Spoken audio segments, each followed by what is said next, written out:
নমস্কার বন্ধুরা, আপনারা সবাই দেখছেন সরকারি সংবাদ ইউটিউব চ্যানেল। বন্ধুরা, পশ্চিমবঙ্গ সরকার ও খাদ্য সরবরাহ দপ্তরের তরফ থেকে নভেম্বর মাসের নতুন খাদ্য তালিকা বের করা হয়, যেখানে বলা হয়েছে কোন কার্ডে পরিবার পিছু চাল, ডাল, গম কত কেজি করে পেচ্ছেন সব কিছু বলে দেওয়া হবে।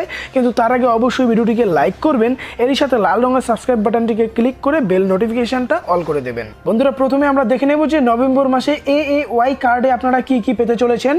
AAY কার্ড থাকলে আপনারা চাল পাবেন আর আটা পাবেন। চাল পাবেন 15 কেজি পরিবার পিছু আর আটাও পাবেন 19 কেজি পরিবার পিছু। এর মধ্যে চাল আপনারা পাবেন 2 কেজি পাবেন মাথা পিছু আর আটাটা পাবেন 3 কেজি মাথা পিছু। আটার প্যাকেটের পরিবর্তে আপনারা গমও পেতে পারেন, সম্পূর্ণ বিনামূল্যেই আপনারা পেতে চলেছেন। এরপরে আমরা দেখে নেব PHS এবং SPHS এই ধরনের কার্ড থাকলে আপনারা কী পাবেন।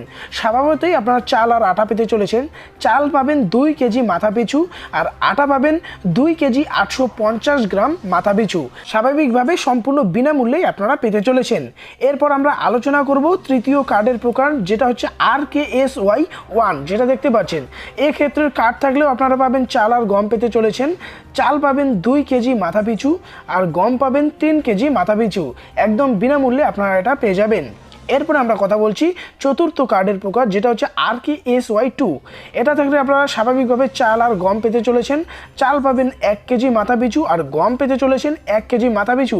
একদম বিনামূল্যে আপনারা এটা তুলতে পারবেন। একটা কথা মনে রাখবেন যে AAY, SPHS ও PHS এই ধরনের কার্ডের মাসের আটা 15 দিন অন্তরে 2 বারে আপনাদের দেওয়া হবে।